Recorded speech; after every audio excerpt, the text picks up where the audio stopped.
Anaphase ধাপ। দেখো, বিকর্ষণ শুরু হয়েছিল, ক্রোমোজোমগুলো দুভাগে বিভক্ত হয়ে সেন্ট্রোমিয়ার সহ বিভক্ত হয়ে দুদিকে চলে গেল, মেরুর দিকে। সেন্ট্রোমিয়ারের পূর্ণ বিভক্তির ফলে প্রতিটি ক্রোমাটিড অপত্য ক্রোমোজোমে পরিণত হয়েছে।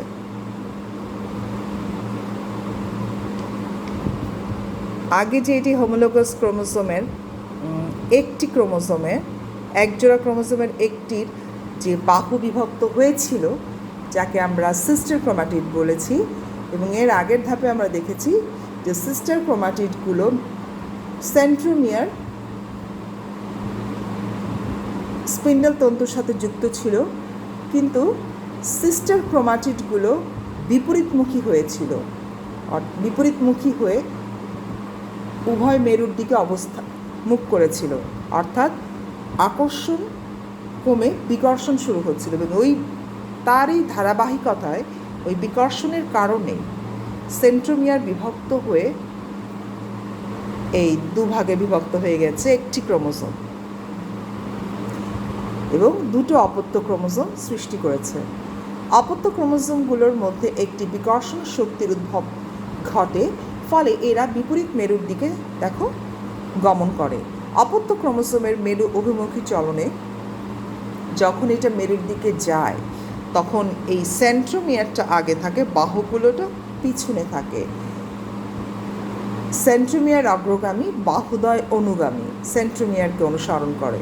ফলে সেন্ট্রোমিয়ারের অবস্থান অনুযায়ী ক্রোমোজোমগুলো ভি মানে যদি সেন্ট্রোমিয়ার একদম মাঝখানে থাকে এবং দুই দিকে সমান বাহু থাকে তাহলে বলে মেটাসেন্ট্রিক। যদি সেন্ট্রোমিয়ার একদম মাঝখানে না থেকে একটু সাইডে থাকে বলে সাবমেটাসেন্ট্রিক।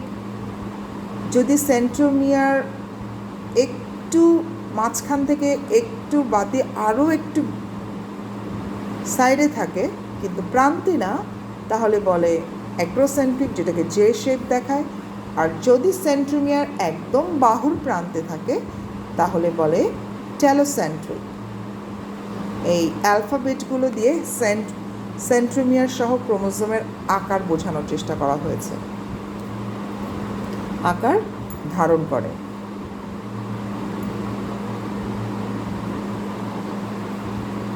তাহলে আমরা অ্যানাফেজ ধাপে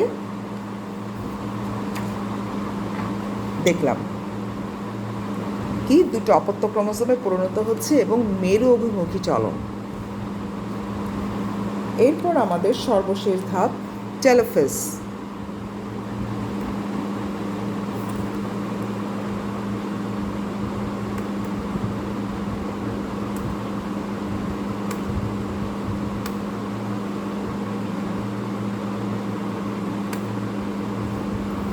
টেলোফেজ সর্বশেষ ধাপ।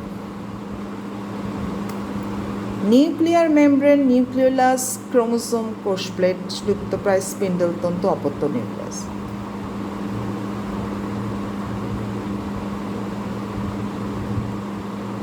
দেখো, এতক্ষণ কোনো নিউক্লিয়ার মেমব্রেন ছিল না, নিউক্লিওলাস ছিল না, এটি কিন্তু বিলুপ্ত হয়ে গেছিল। এই টেলোফেজ ধাপে নিউক্লিয়ার মেমব্রেন, নিউক্লিওলাসের পুনঃ আবির্ভাব ঘটে, কোষপ্লেট তৈরি হয়, লুপ্তপ্রায় স্পিন্ডল তন্তু যে তৈরি হয়েছিল এটি এখন আস্তে আস্তে অদৃশ্য হয়ে যাচ্ছে। এখন অপত্য নিউক্লিয়াস, অর্থাৎ একটি নিউক্লিয়াস থেকে দুটি নিউক্লিয়াস গঠন করেছে, নিউক্লিয়ার মেমব্রেন তৈরি হয়েছে। এখন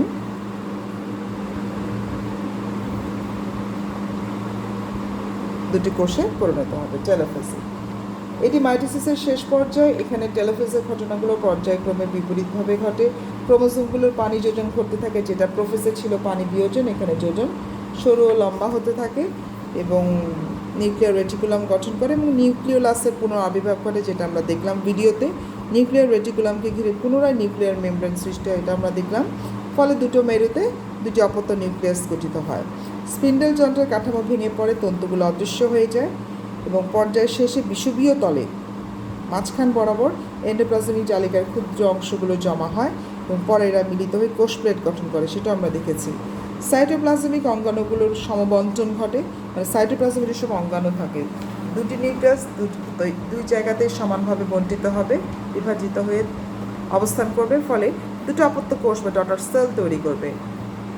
প্রাণীর ক্ষেত্রে স্পিন্ডল যন্ত্রের বিষুবীয় অঞ্চল বরাবর কোষ ঝিল্লির গর্তে রেখে, কারণ প্রাণী কোষে তো কোষ প্রাচীর থাকে না, কোষ ঝিল্লির গর্তের মতো ভেতর দিকে ঢুকে যাবে এবং এই গর্ত সব দিক থেকে ক্রমান্বয়ে গভীরতর হয়ে একত্রে মিলিত হবে, দুটি কোষে পরিণত হবে। তাহলে আমরা মাইটোসিস সেল ডিভিশনের 5টি পর্যায় দেখলাম ভিডিওর মাধ্যমে।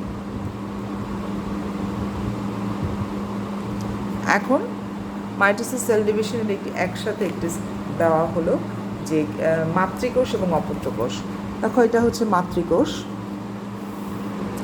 এখানে 1 জোড়া ক্রোমোজোম দিয়েছি।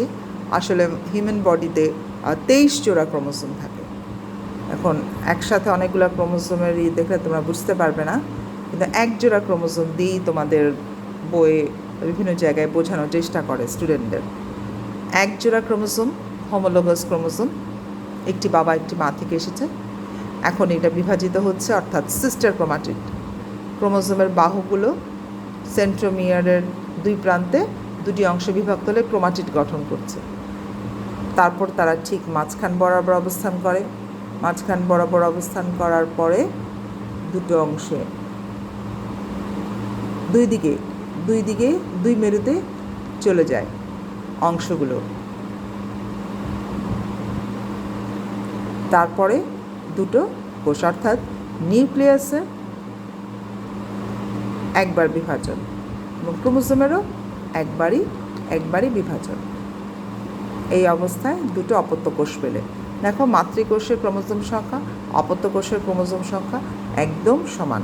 এই জন্য বলা হয় মাইটোসিস কোষ বিভাজনকে সমীকরণিক কোষ বিভাজন।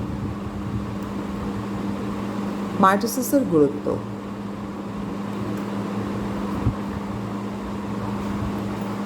মাইটোসিসের গুরুত্ব কি? দেখতে পাচ্ছি একটি কোষ থেকে দুটি কোষ, মাতৃকোষের ক্রোমোজোম সংখ্যা অপত্য কোষের ক্রোমোজোম সংখ্যা একদম সমান থাকে, অর্থাৎ একই রকম। এই জন্য তো এটা সমীকরণের বিভাজন বলা হয়েছিল। অর্থাৎ এই মাইটোসিস কোষ বিভাজনের মাধ্যমে জীবের দৈহিক বৃদ্ধি করে। দেখো এটি মাতৃগর্ভের জাইগোট থেকে বিভাজিত হয়ে ভ্রূণ থেকে আস্তে আস্তে কীভাবে পূর্ণাঙ্গ একটা শিশু, একটা বেবি মাতৃগর্ভে বিকশিত হতে থাকে। তারপর ভূমিষ্ঠ হওয়ার পরও কিন্তু সে ধীরে ধীরে বাড়তে থাকে। তাহলে এইখান থেকে এ পর্যন্ত যে পরিবর্তন, যে বৃদ্ধি, এটি কিন্তু মাইটোসিস কোষ বিভাজন দ্বারাই সংঘটিত হয়।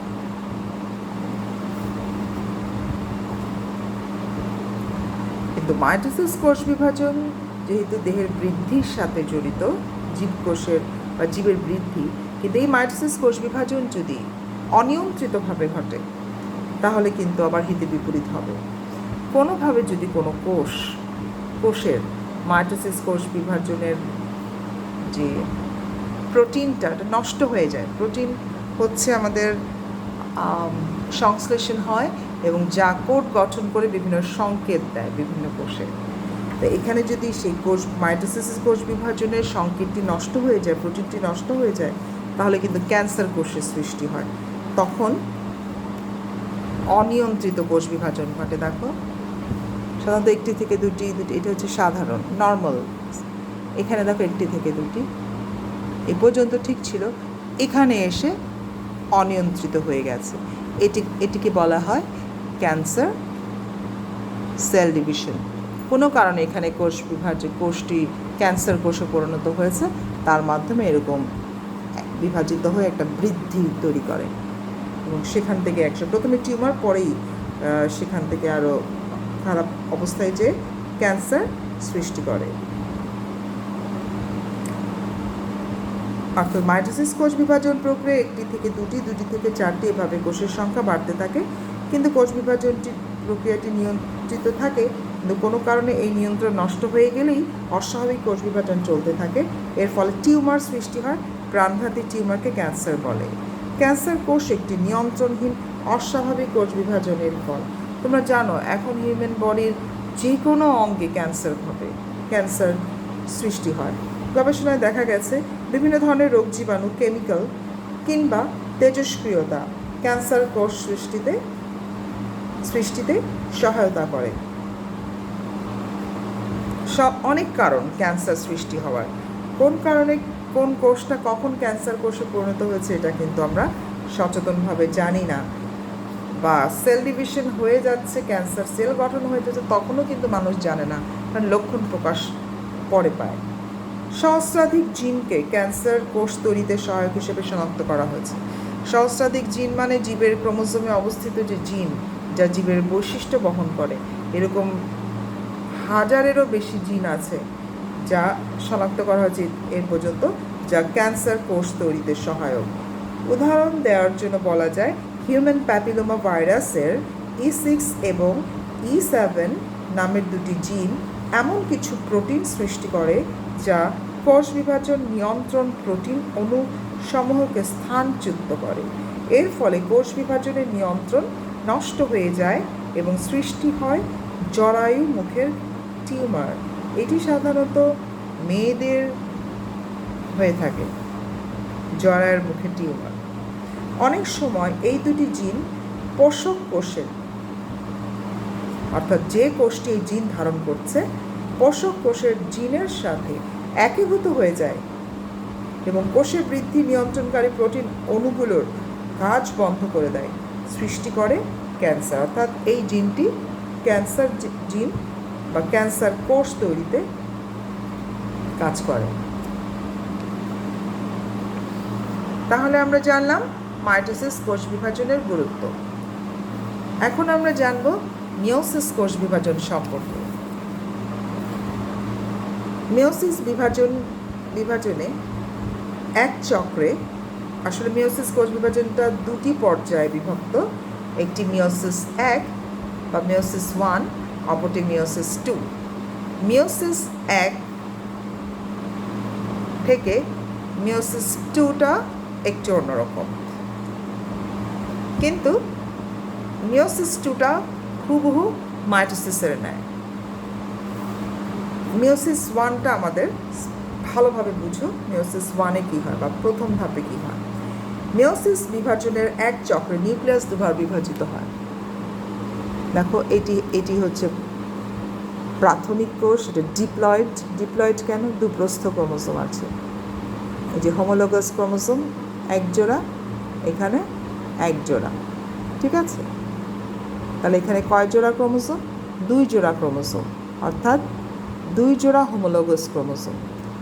এই হোমোলোগাস ক্রোমোসোমগুলো কী করছে? মাইটোসিসের মতো এখানে বাহুগুলো বিভক্ত হয়ে যাচ্ছে।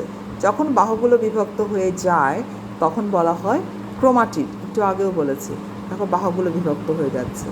তারপর দেখো হোমোলোগাস ক্রোমোসোমগুলো কাছাকাছি অবস্থান করছে, কাছাকাছি অবস্থান করে ক্রসিং ওভার, আমরা প্রথমে একটা স্লাইডে দেখেছিলাম ক্রসিং ওভার, যে হোমোলোগাস ক্রোমোসোমগুলো পাশাপাশি অবস্থান করে, অর্থাৎ যে বাবার থেকে প্রাপ্ত ক্রোমোসোম, মায়ের থেকে প্রাপ্ত ক্রোমোসোমগুলোর মধ্যে একটু ক্রোমোসোমের অংশের বিনিময় ঘটে। দেখো এই যে ক্রোমোসোমের অংশের বিনিময় ঘটলো এবং ক্রোমোসোম বিভক্ত হয়ে গেল এবং পাশাপাশি নিউক্লিয়াসও বিভক্ত হয়ে গেছে। খেয়াল করেছো? তাহলে এখানে ক্রোমোসোমের একবার বিভাজন হয়ে গেল। স্বাভাবিক, এখানে টোটাল 8টা ছিল, এখানে 4টা, এখানে 4টা, তাহলে এখানে অর্ধেক হয়ে গেল মাতৃকোষ থেকে। এখন আবার এই নিউক্লিয়াস, একবার নিউক্লিয়াস বিভাজিত হয়েছে, পুনরায় এই দুটি নিউক্লিয়াস আবার দুভাগে বিভক্ত হচ্ছে, অর্থাৎ নিউক্লিয়াস একবার দুবার বিভাজিত হচ্ছে, কিন্তু ক্রোমোসোম এখানেই বিভাজিত হয়ে গেছে, এখানে আর বিভাজিত হয়নি। এই কারণে লাস্ট পর্যায়ে ক্রোমোসোমের সংখ্যা মাতৃকোষের ক্রোমোসোম সংখ্যার অর্ধেক হয়ে যায়। এই মাতৃকোষ থেকে প্রথমবার যে নিউক্লিয়াসের বিভাজন এবং ক্রোমোসোমের অর্ধেক হওয়া, এইটুককে বলা হয় মিওসিস 1 বা মিওসিস 1, আর মিওসিস 2 হলো দ্বিতীয়বার নিউক্লিয়াস বিভাজন, একদম মাইটোসিসের মতো।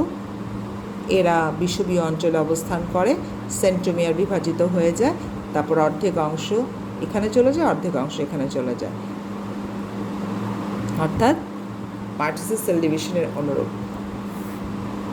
এর ফলে মিওসিসের ফলে তাহলে একটি মাতৃকোষ থেকে 4টি অপত্য কোষ পাওয়া যায়। এটি মাইটোসিস এবং মিওসিসের মধ্যে একটি গুরুত্বপূর্ণ পার্থক্য।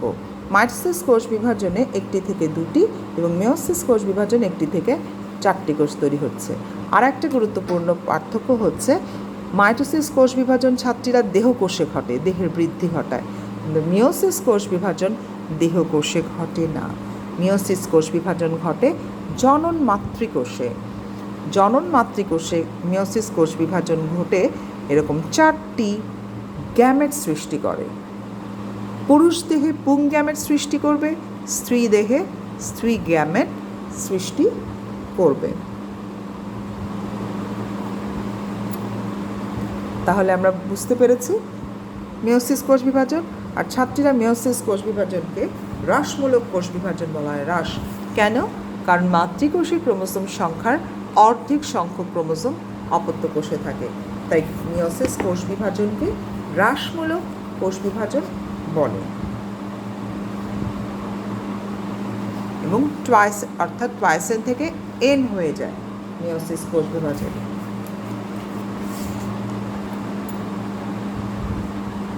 এখানে আমি আর একটা স্লাইডে মিওসিস কোষ বিভাজনটা দেখিয়েছি। এই যে হোমোলোগাস ক্রোমোসোম, দেখো যে বাহুগুলো বিভক্ত হচ্ছে, বিভক্ত হয়ে ক্রসিং ওভারের মাধ্যমে চেঞ্জ হয়েছে, তারপরে 2টো কোষ তৈরি করেছে। একটু হচ্ছে 8 পর্যন্ত হচ্ছে মিওসিস 1, তারপরে আবার ক্রোমোসোমগুলো আলাদা হলো, বিষুবীয় অঞ্চল থেকে আলাদা হচ্ছে। এটি এই মেরুর দিকে যাচ্ছে, এটা এই মেরুর দিকে যাচ্ছে, এটা এই মেরুর দিকে যাচ্ছে, এটা এই মেরুর দিকে, তারপর আবার 2টি নিউক্লিয়াস তৈরি করেছে। এটা হচ্ছে এই পর্যন্ত, এইটুক হচ্ছে মিওসিস 2, অর্থাৎ হুবহু মাইটোসিসের অনুরূপ। এটা আমরা একটু আগেই দেখেছি এবং এটা মিওসিসের গুরুত্ব। জীবদেহে মিওসিসের গুরুত্ব অপরিসীম। দেখো, আমরা মিওসিস কোষ বিভাজনে দেখলাম যে অপত্য কোষের ক্রোমোসোম সংখ্যা মাতৃকোষে ক্রোমোসোম সংখ্যার অর্ধেক হয়। এইটা যদি না হতো তাহলে কি হতো?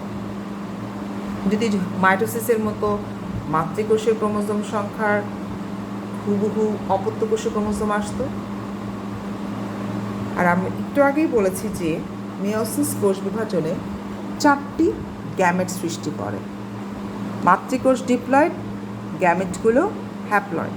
পুরুষ দেহে পুং গ্যামেট, স্ত্রী দেহে স্ত্রী গ্যামেট। যখন নিষেকের মাধ্যমে পুং গ্যামেট স্ত্রী গ্যামেটের সাথে মিলিত হবে, তখন ধরো এরকম এন সংখ্যক ক্রোমোসোম বিশিষ্ট একটি গ্যামেট আর এরকম স্ত্রী দেহের এন সংখ্যক ক্রোমোসোম বিশিষ্ট স্ত্রী গ্যামেটের সাথে মিলিত হলো, তখন সে পুনরায় আসল জীবের আসল ক্রোমোসোম সংখ্যায় চলে আসবে।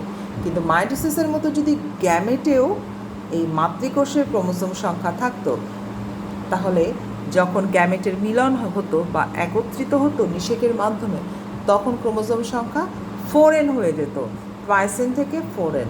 আর অর্ধেক হওয়ার কারণেই যখন এরা আবার মিলিত হয়, পুনরায় আবার টুয়াইসেনে চলে আসে। অর্থাৎ এই কাজটি মিওসিস করে থাকে। অর্থাৎ যখন দুটি হ্যাপ্লয়েড কোষের মিলন ঘটে, তখন সেটি আবার ডিপ্লয়েড অবস্থা প্রাপ্ত হয়। অর্থাৎ মিওসিস কোষ বিভাজন হয় বলেই প্রতিটি প্রজাতির বৈশিষ্ট্য বংশ পরম্পরা টিকে থাকে। এরকম মিওসিস না হলে এরকম ক্রোমোসোম সংখ্যা টুয়াইসেন থেকে 4n থেকে 8n হয়ে যেত, ঠিক না? বৈশিষ্ট্যই পরিবর্তন হয়ে যেত। ক্রোমোসোম সংখ্যা দ্বিগুণ হতে থাকলে বংশধরদের মধ্যে তো আমূল পরিবর্তন ঘটে যেত। যেহেতু পুং এবং স্ত্রী জনন কোষে ক্রোমোসোম সংখ্যা অর্ধেক, তাই জীবের যৌন জননে পুং এবং স্ত্রী জনন কোষের মিলন ঘটে জাইগোটে পূর্ণ সংখ্যক ক্রোমোসোম পাওয়া যায়। এভাবেই জীবের ক্রোমোসোম সংখ্যা বংশ পরম্পরায় একই থাকে মিওসিস কোষ বিভাজন এই কাজটিতে সাহায্য করে। জননকোষ সৃষ্টির সময় এবং নিম্ন শ্রেণীর উদ্ভিদের জীবনচক্রের কোনো এক সময় এই মিওসিস ঘটে, তখন কোষের অর্ধেক ক্রোমোজোম সংখ্যার অবস্থায় চলে আসে। তাহলে আমরা মিওসিসের গুরুত্ব জানলাম। মাইটোসিসের গুরুত্ব, মিওসিসের গুরুত্ব খুবই ইম্পর্টেন্ট উচ্চতর দক্ষতার প্রশ্নের জন্য।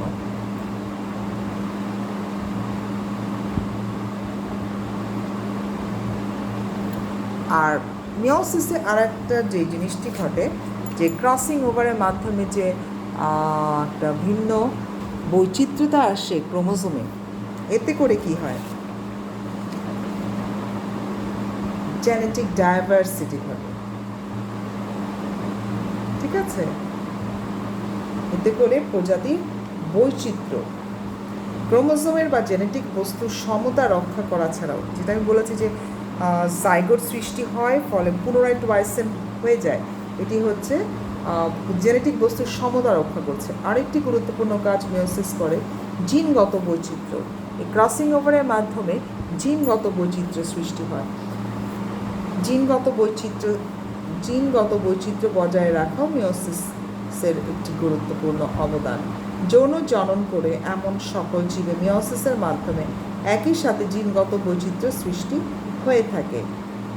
কোনো প্রজাতির টিকে থাকা বা না থাকা মূলত নির্ভর করে সদস্য জীবের মধ্যে কতটা বৈচিত্র্যতা আছে তার উপর। পরিবেশ প্রতিনিয়ত পরিবর্তনশীল।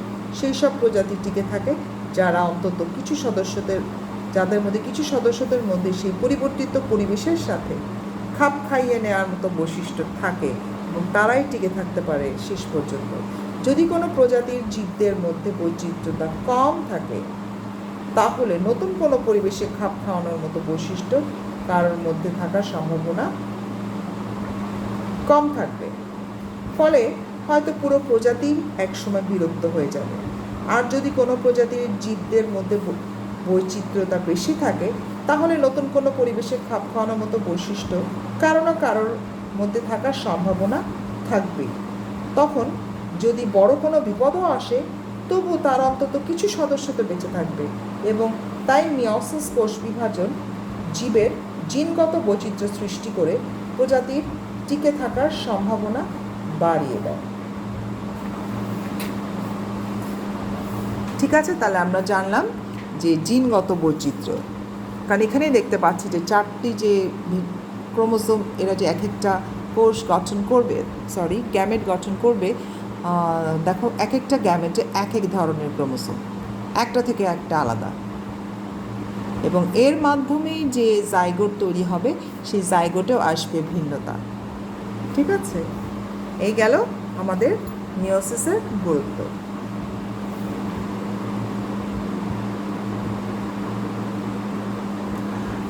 এখানে মিওসিসটা আর একটা দেখিয়েছে যে এটা স্পার্ম পুংদেহের মিওসিস কোষ বিভাজন, এটা স্ত্রী দেহের মিওসিস কোষ বিভাজন। এটি 4টি এখানে তৈরি হয়েছে ডিম্বাণু, তার মধ্যে একটি ডিম্বাণু এগ, এখানে 4টি শুক্রাণু বা পুংগ্যামেট।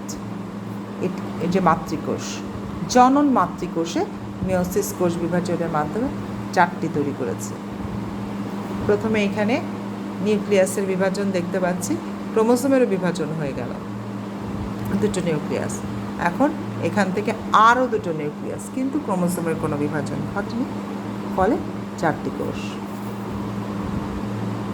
বাড়ির কাজ লিখে নাও ছাত্রীরা। মাইটোসিস কোষ বিভাজনের গুরুত্ব বিশ্লেষণ করো, মিওসিস কোষ বিভাজনের গুরুত্ব বিশ্লেষণ করো। খুব ইম্পর্টেন্ট একটি প্রশ্ন। আর বিভিন্ন পর্যায়গুলো ছবি আঁকা শিখতে হবে, কারণ ছবি দিয়ে উদ্দীপক আসে, ছবি দিয়ে বলবে যে এই ধাপটি ব্যাখ্যা করো বা এই ধাপের আগের ধাপটি বর্ণনা করো। ঠিক আছে, তা প্রতিটি ছবি, প্রতিটি ধাপ ভালো মতো বুঝতে হবে এবং কোন ধাপে কী ঘটনা ঘটে এটা জানতে হবে। তোমরা এই চ্যাপ্টারটি আবার প্রথম থেকে শেষ পর্যন্ত লাইন বাই লাইন পড়বে। আমি একদিনেই ক্লাসটি শেষ করে দিলাম, চ্যাপ্টারটা শেষ করে দিলাম। আমার বিশ্বাস এই ক্লাসটি দেখে তোমাদের এই অধ্যায়টি পড়তে অসুবিধা হবে না। ভালোভাবে পড়ো, বাড়ি কাজ অবশ্যই করবে। সংসদ চ্যানেলের ক্লাসগুলো নিয়মিত করতে হবে। সেখানকে দেওয়া যে বাড়ি কাজগুলো সেগুলো লিখতে হবে বাড়ি কাজ খাতায়। স্কুল খুললে এগুলো আমি চেক করে দিব, এটার উপর নাম্বার থাকবে। আজকে এ পর্যন্তই ছাত্রীরা, তোমরা সবাই সাবধানে থেকো। আর যেটা একটু বলতে চাই, ধৈর্য রাখবে। সৃষ্টিকর্তার কাছে এক মনে প্রার্থনা করবে। সারা বিশ্ব এখন এই কমন সমস্যায় আমরা আছে, করোনা কোভিড-19। আমরা যেন এটাকে ভয় না পাই, আমরা যেন সচেতন হই, স্বাস্থ্যবিধিগুলো স্ট্রিক্টলি পালন করি এবং আমাদের বাবা মাকেও আমরা সাহায্য করি স্বাস্থ্যবিধি পালনে। অবশ্যই বাইরে বের হবে না, হাত নিয়মিত ধুবে এবং পুষ্টিকর খাবার খাবে। তোমাদের সুস্বাস্থ্য কামনা করে, তোমাদের মঙ্গল কামনা করে আজকের ক্লাসটি শেষ করছি। সবাইকে অনেক ধন্যবাদ।